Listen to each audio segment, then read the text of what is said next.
It is 15 months since David de Gea last played a game of competitive football. The Spaniard was content to wait for the right opportunity, not unreasonably thinking his status and achievements would be of interest to Europe's top clubs, but offers were not forthcoming. On Friday, he signed for Fiorentina, just a week before their Serie A season begins.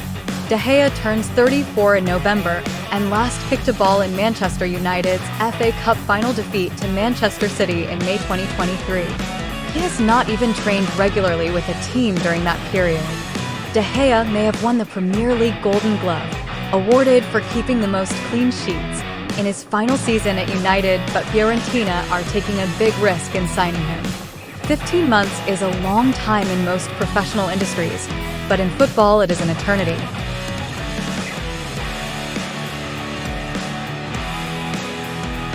Gawain Pata has summarized for you.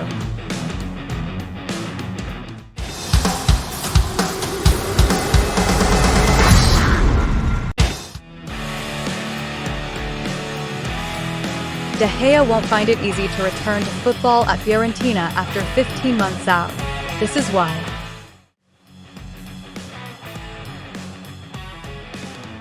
The question now is, what challenges will he face after such a lengthy absence from the game? There's a distinct difference between being injured and being on holiday, which De Gea essentially has been for the past year and a half. After an injury, one of the biggest obstacles is that you have to build your body up again and work incredibly hard on strength training to build up your muscles and bone strength, which will have weakened due to your time away from the game, even before you get back onto the pitch. It's only after you do that you are finally allowed to return to the field and train the technique and tactical side that is so important for every goalkeeper. However, De Gea has been able to remain relatively fit.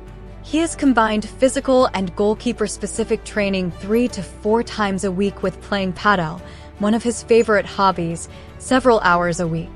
If he's trained as effectively and efficiently as it has been reported, it's quite possible he hasn't lost too much from a pure technical perspective, especially given that goalkeepers often train by themselves under normal circumstances.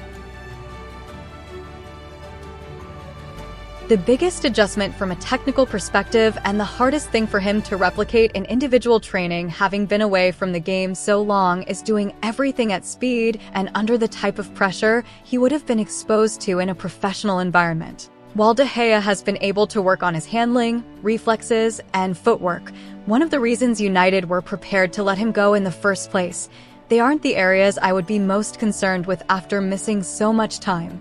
Handling, reflexes, and footwork are fundamentals that come back to you fairly quickly if you play at the very top. Of greater concern are his positioning and decision-making. These are the hardest things to replicate in training and take time to master after an extended period on the sideline, regardless of the circumstances. The only way to be comfortable in these skills again is through game time. In 2012, I missed half a year due to injury, and regaining these two aspects of my game was the biggest hurdle I faced. I constantly found myself a step slow or out of position, and my game management suffered. I had a tough time reading through balls and crosses in particular. I might start to come for a ball, only to realize I had misjudged its final destination, then back off at the last second. It didn't always lead to errors, but my indecisiveness eroded the cohesion that all goalkeepers need with their back line and caused uncertainty for the rest of the team. You can practice these areas of your game all you want, but it is something entirely different to be able to do it during a match. When the game comes at you faster, the decisions must be more accurate, and the margins for error are smaller than they are in training. Then there is the mental side of the game. It's not too difficult for the best goalkeepers to keep themselves in a good place when they're playing and training every day. After a long time away, however, the swings in emotion are more extreme. You can go from feeling on top of the world one minute to being crippled by doubts the next. Initially, I was so thankful and appreciative to play again after my return that I did receive an adrenaline boost and was able to ride that high. However, once that honeymoon ended and the grind of the day-to-day began to take hold, I crashed back down to reality. My rustiness began to show and frustration set in. Rather than say something positive, my self-talk turned negative. I'd say something to myself like, am I ever going to get past this next hurdle, or is this problem going to stick around? In my lowest moments, I honestly thought I'd never regain the form I had before my injury. All of these factors create a player feeling more pressure, stress, and uncertainty, which inevitably affects the rest of his performance. You start to tense up when you distribute the ball, which leads to poor and inaccurate kicks. You worry about being hit while coming for a cross and drop balls you should have caught because you go up soft into a challenge. It isn't fun. As a goalkeeper, confidence is such an important factor to your success. If you feel like Superman, you will be Superman, but the moment you start to think you are normal like Clark Kent, you are. De Gea has a stronger mental capacity than most, but playing for over a decade with United isn't easy, and the level of intense scrutiny can be overwhelming for even the best goalkeepers. The fact that he lasted as long as he did is one of his greatest achievements. His time away from the game has hopefully allowed him to do some reflection and mentally recover after the constant stress and judgment he's been under the past decade or so. It may even help him as he looks to regain his form at Fiorentina. A transition period should be expected, although his distribution will once again be a focus. De Gea was often comfortable, sometimes even excellent, at playing the ball out from the back when he had time to do so. It was when teams applied pressure, and his time was limited, that he would struggle.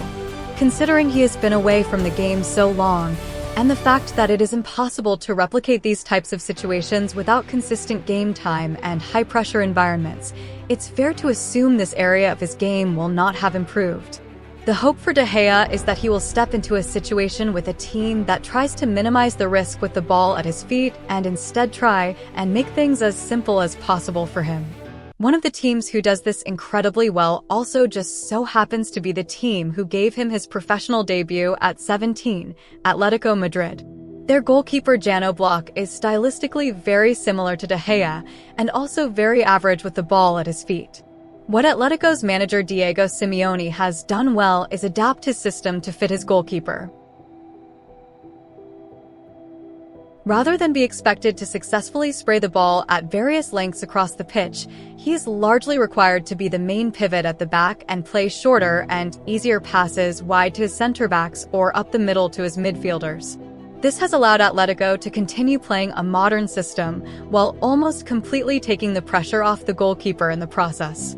De Gea was already entering the twilight of his career before his unexpected hiatus. And even if he is able to regain his shot-stopping ability, which remained vital during his final season at United, the emphasis top clubs place on goalkeepers who are strong in possession and can sweep and dominate their box won't have worked in his favor.